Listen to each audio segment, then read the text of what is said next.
드디어 완결된 귀멸의 칼날. 주요 등장인물들이 후손으로서 살아가는 모습이 그려지며 수많은 희생과 노고 속에서 오니에게서부터 지켜낸 인간다운 삶이 현대까지 이어지고 있다는 것을 보여주었는데요. 오늘은 최종 군면 중 초반부에 해당하는 도우마, 아카자와의 대결을 중심으로 이야기해볼까 합니다. 개인적으로는 시노부의 마지막과 아카자의 과거가 참 인상적이었는데요. 그럼 바로 시작해보겠습니다. 날이 저문 어느 저택, 그곳에 누워있는 기살대의 당주 우부야시키 카가야. 그는 곧 누군가 자신의 저택에 왔음을 느끼는데요. 그는 바로 키부츠지 무잔이었습니다. 사실 이 둘은 같은 일족으로 1000년 이상 전에 무잔이 최초의 오니가 되어 그의 후손들은 단명하는 저주를 받게 되었는데요. 우부야시키 또한 이 저주를 비껴갈 수는 없었습니다. 작중 시점으로 이미 반년도 전에 의사에게서 수일 뒤 죽을 것이라는 소리를 들었던 우부야시키. 그는 오직 무잔을 쓰러뜨린다는 진념으로 자신의 생명을 유지하고 있었던 것이죠. 이는 일족의 대가 끊기려 할 때 최초의 오니를 쓰러뜨리기 위해 심혈을 기울인다면 대가 끊기지 않을 것이라는 신주의 조언으로 우부야시키의 선조가 기살대를 조직하고 가문의 사명으로 이어져 왔기 때문이라 생각됩니다. 그리고 이어지는 둘의 대화, 그 속의 핵심은 영원이라는 단어로 요약할 수 있는데요. 무잔은 불멸의 개념으로 영원을 꿈꾸고 있었습니다. 그리고 그 해답을 네즈코라는 해를 극복한 오니에게서 찾고 있었죠. 그러나 우부야시키는 이를 부정하며 영원이란 인간의 마음이라는 말을 전하는데요. 이 말을 들은 무잔은 시시하다 평하며 우부야시키를 무시합니다. 하지만 이내 그의 표정이 굳습니다.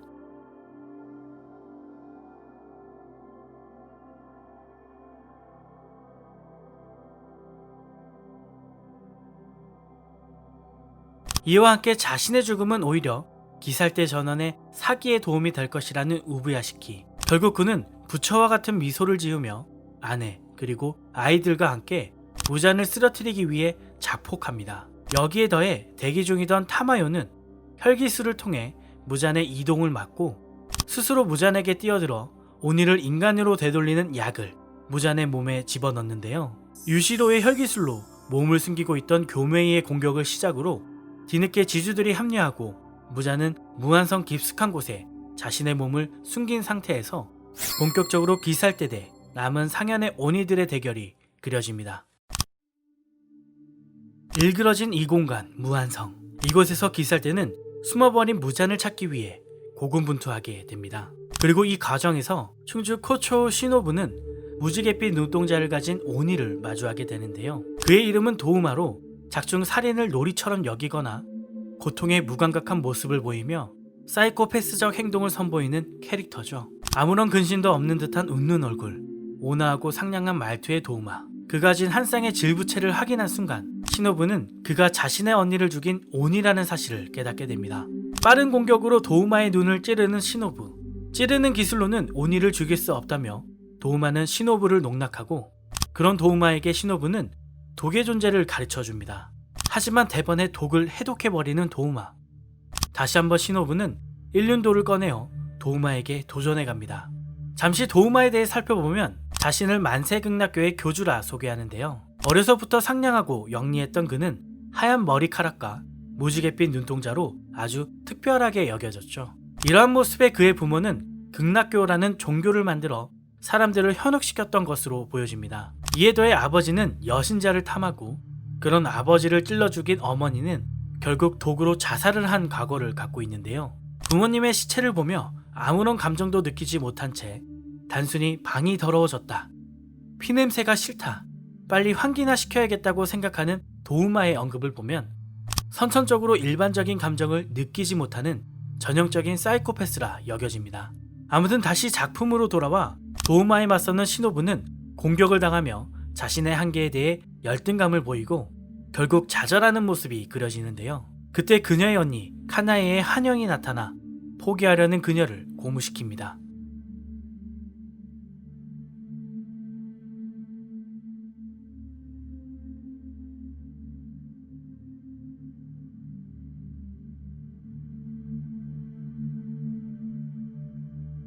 만신창이의 몸을 일으켜 다시 싸우려는 시노부를 바라보며 도우마는 무미건조한 놀라움을 표현하는데요. 그의 공격으로 쇄골, 폐, 늑골 등의 신체에 심각한 부상을 입고 출혈량도 많았던 시노부는 최후의 일격을 다짐하며 백족 자바라를 시전합니다. 상상을 초월하는 속도로 사방팔방으로 구불거리는 움직임을 통해 상대가 공격을 예측할 수 없게 하는 이 기술을 시전하며 시노부는 결국 도우마의 급소인 목을 찌르는 데 성공하는데요. 그녀의 공격이 어찌나 강력했는지 바닥에서 시작된 공격은 천장에 다다라서야 멈춰섰습니다. 과연 무엇이 그녀를 이토록 강하게 만들어 주었던 걸까요? 사실 시노부는 부모님과 언니와 함께 행복한 가정에서 성장하던 소녀였습니다. 그러나 오니에 의해 부모님을 잃고 언니와 자신만 남은 상황에서 교메이에 의해 구출되어졌던 것이죠. 그리고 그의 모습에서 자신들이 지켜졌듯 자신들도 강해져 타인들을 지키고 싶다는 생각에 기살대에 들어오게 되었던 것입니다. 이후 하나둘 오니를 쓰러뜨려가며 사람들을 지켜냈던 그녀는 언니의 죽음으로 인해 오니에 대한 분노가 극에 달했던 것으로 보여집니다. 그리고 결국 지금 이 순간까지 오게 된 것이죠. 그러나 언니를 죽인 오니, 도우마는 너무나도 강력했습니다. 급소인 목을 찌르며 맹독을 집어넣었지만 그는 금방 해독해내며 독이 통하지 않았던 것이죠. 오히려 이제는 도우마의 품에 안겨 집어 삼켜져 버리는데요. 이 모습을 목격한 카나오는 시노부의 사인에 주춤하며 그녀를 구해내려 하지만 결국 시노부는 도우마에 삼켜져 최후를 맞이합니다. 한편 무한성에 갇힌 제니치는 오니가 된 카이가쿠를 마주하게 됩니다. 사실 둘은 육성자인 쿠아지마 지고로의 제자들이었죠. 제니치는 번개의 호흡 제1형만 사용할 수 있었고 카이가쿠는 제1형만 사용할 수 없었습니다. 과거 둘은 각자의 처지에서 상대를 의식하고 있었던 것으로 보여지는데요. 먼저 제니치의 경우 분명 카이가쿠가 싫었지만 노력하며 쓸쓸한 외길을 걷는 그의 모습을 진심으로 존경했습니다. 반면 카이가쿠는 항상 울먹거리며 근성도 없어 보이는 제니치를 한심스럽게 생각했고 무엇보다 그런 제니치와 함께 후계를 맡으라는 스승이 싫었던 것이죠. 스승이었던 지고로는 그런 둘 모두를 차별 없이 소중히 여겼습니다. 그러나 결국 그런 스승의 마음을 이해하지 못한 카이가쿠는 지고로의 곁을 떠나 어렵게 떠돌이 생활을 하다 코쿠시보를 만나 오니가 되었죠. 안타깝게도 그러한 소식에 스승이었던 지고로는 번개의 호흡의 계파에서 오니를 배출했다는 이유로 스스로 목숨을 끊으며 고통스럽게 죽어갔다고 하는데요. 정말 인간의 숭고한 정신이란 어떠한 말로도 이루다 표현할 수 없는 것 같습니다. 다시 작품으로 돌아와 사형을 마주한 제니치는 평소와 다르게 두려움에 떨거나 무의식에 빠지지 않았는데요. 개인적으로 내재된 사형에 대한 분노가 그럴 필요가 없도록 만든 것으로 보여집니다. 놀라운 움직임으로 카이가쿠를 베어낸 제니츠. 그는 결국 번개의 호흡 제7형 활의 신을 통해 카이가쿠를 쓰러뜨리고 맙니다. 쓰러지는 카이가쿠는 제니치에게만 몰래 기술을 알려준 것이냐며 또다시 열등감을 표현하는데요.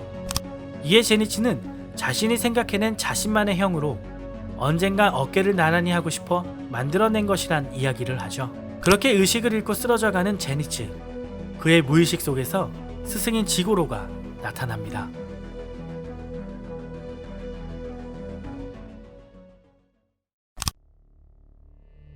기우와 함께 무잔을 찾아 무한성 내부를 뛰어다니고 있는 탄지로. 그런 둘 앞에 상현삼 아카자가 나타납니다. 사실 그는 탄지로와 구면인데요. 무한열차 편에서 염주, 렌코쿠 쿄주로를 죽음에 이르게 하고 태양을 피해 도망쳤던 그 오니입니다. 당시 그는 태양을 피해 도망가는 중이었지만 언제나 유리한 밤에 싸우고 태양을 피해 도망치는 오니를 저격하는 말에 일침을 당하기도 했는데요. 무잔에게 주 하나 죽인 걸로 기고만장하지 말라며 크게 혼나자 이를 갈며 탄지로를 죽이려 다짐하고 있었죠. 본격적인 전투에 앞서 현재 상황을 정리하면 무잔에 의해 무한성에 들어온 기살대는 뿔뿔이 흩어지게 되었고 시노부는 도우마에 의해 사망. 그런 모습을 카나오가 목격했습니다. 제니치는 카이가쿠를 쓰러뜨리고 의식이 없는 상태죠. 우부야시키 카가야의 아들 키리야는 아버지의 죽음 후 새로운 당주로서 자신의 사명을 다하고 있고 음주 우주이 텐겐과 쿄주로의 아버지 신주로가 그런 당주를 지키고 있죠. 우로코다키 사콘지의 경우 타마요가 건넨 오니를 인간으로 되돌리는 약을 네즈코에게 먹이고 그녀를 지켜보고 있으며 타마요는 무잔에게 똑같은 약을 직접 배에 쑤셔놓고 현재 약을 분해하고 있는 무잔에게 붙잡혀 있는 상태입니다. 다시 작품으로 돌아와 탄지로는 그동안 쌓은 경험과 훈련으로 아카자를 상대로 향상된 모습을 선보이는데요. 기요 또한 그런 글을 보며 감탄할 정도였죠. 반면 상대인 아카자는 자존심에 스크래치가 납니다. 그의 얼굴에 상처가 난 것이죠. 이에 다시 한번 자세를 부여잡는 아카자. 본격적인 술식 전개에 나섭니다. 기유와 탄지로가 채술 위주의 혈기술을 퍼붓는 아카자를 상대로 물의 호흡과 히노카미 카구라로 맞서는 전투 양상이 계속되는 한편, 아카자는 둘의 공격에 상처를 입으면 엄청난 회복력으로 신체를 복구시키는 장면이 계속해서 연출되며 굉장히 박진감 넘치게 전투가 그려집니다. 그때 아카자는 쿄주로를 약자라 폄하하며 모욕하고, 이에 분노한 탄지로는 아카자에게 이런 말을 내뱉습니다.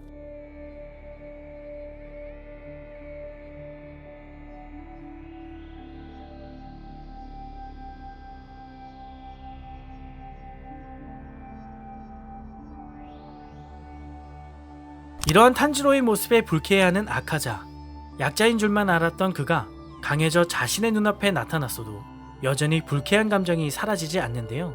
그의 말은 아카자의 오장육부를 사포로 갉아내는 것만 같았습니다. 바로 자신이 추구하는 육체적 강함과 전혀 다른 정신적 강함을 추구하는 탄지로에 대한 불쾌감이었던 것이죠.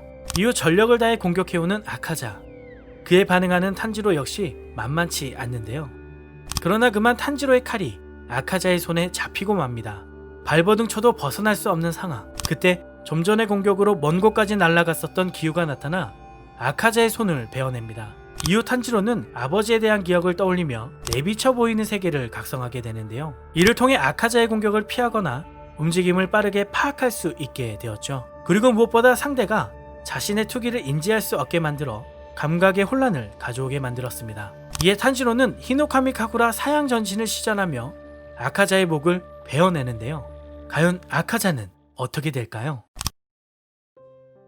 병으로 야윈 아버지를 수발하며 살아가고 있는 이 소년의 이름은 하쿠지입니다. 어린 나이에 돈도 없었기에 그가 아버지를 위해 할 수 있는 건 소매치기를 해 아버지의 약을 구하는 일이었죠. 그러나 그는 번번이 관리에게 붙잡혔고 잔인할 정도의 고문을 받아야만 했습니다. 그러던 어느 날 아버지가 목을 메고 돌아가셨다는 소식을 듣게 됩니다. 이는 아들의 나쁜 행동이 결국 자신 때문이라 여긴 아버지의 선택이었는데요. 그렇게 혼자가 된 하쿠지는 사람들에게 시비를 걸며 또돌이 생활을 시작하게 됩니다. 그렇게 또돌이 생활을 하던 어느 날, 문화생이 한 명도 없는 소류라는 맨손으로 싸우는 무술도장의 사범 케이조를 만나게 됩니다. 온화한 미소를 지으며 자신의 도장으로 오라는 케이조. 하쿠지는 그런 그에게 덤벼들지만 무참히 지어터지고 말죠. 그렇게 소류에 들어오게 된 하쿠지는 케이조의 딸 코유키를 마주하게 됩니다. 그리고 하쿠지에게 케이조는 코유키의 간호를 맡기게 되죠. 하지만 죄인인 자신으로 괜찮은 거냐는 하쿠지. 그런 그에게 케이조는 이런 말을 합니다.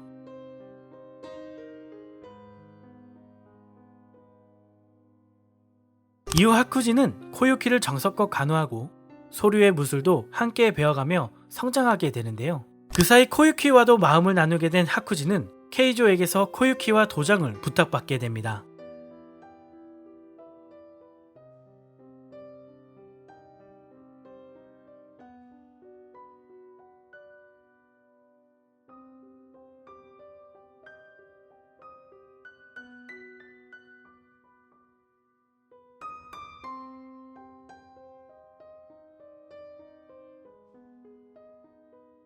어느 노인을 구한 후 감사의 표시로 받게 된 땅과 낡은 도장.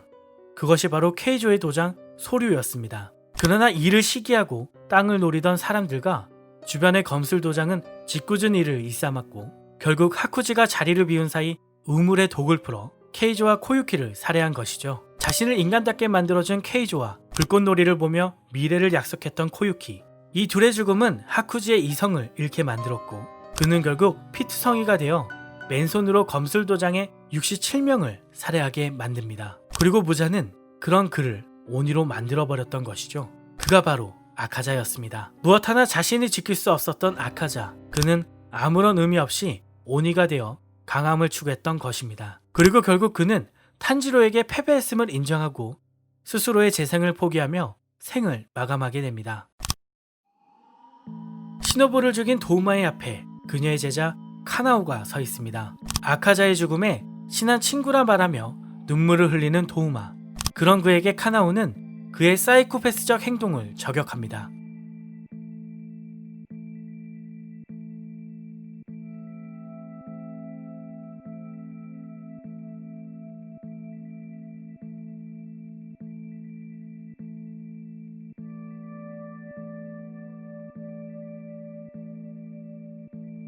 이 말에 도우마는 정색하며 카나오를 공격하는데요.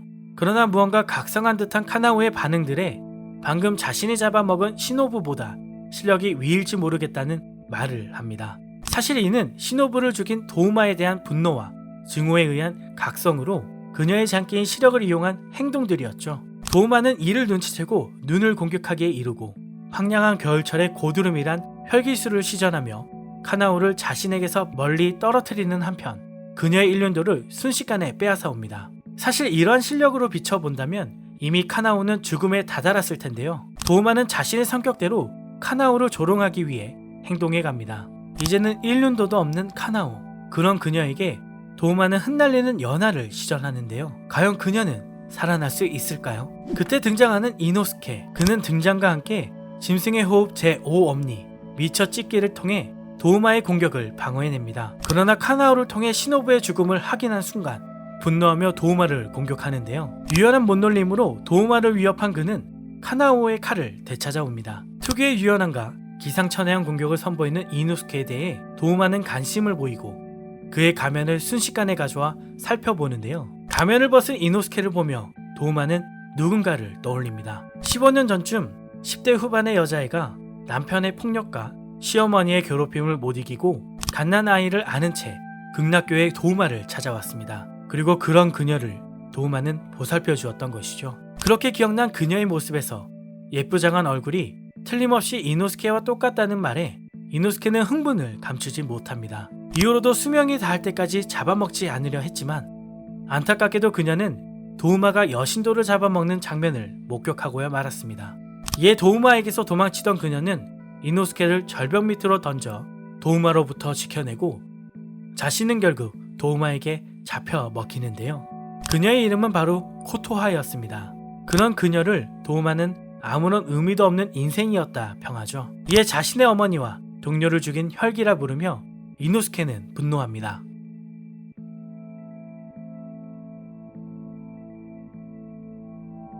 이후 전투는 결정의 무녀라는 혈기술을 통해 이노스케와 카나오를 위협하고 이에 민감하게 반응하는 이노스케의 모습에 관심을 보이는 도우마의 모습이 그려지는데요. 빠른 시간 내 지금의 장소에서 벗어나려는 도우마와 조금이라도 붙잡아 두려는 이노스케의 모습이 비춰지고 결국 도우마가 이동하려는 순간 도우마에게 큰 변화가 찾아옵니다. 바로 맹독에 얼굴이 녹아내렸던 것이죠.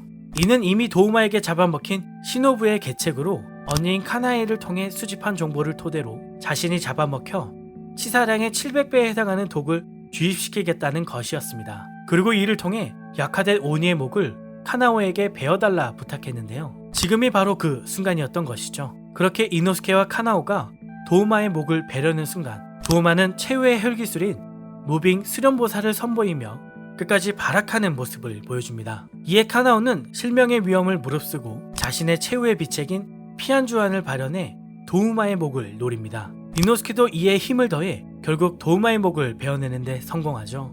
목이 베어나간 도우마, 자신의 죽음마저도 아무런 감정 없이 이야기하는 그는 죽음의 문턱에서 시노부를 마주하게 됩니다. 자신은 죽었지만 동료들이 반드시 오니의 시로를 죽여줄 거란 시노부.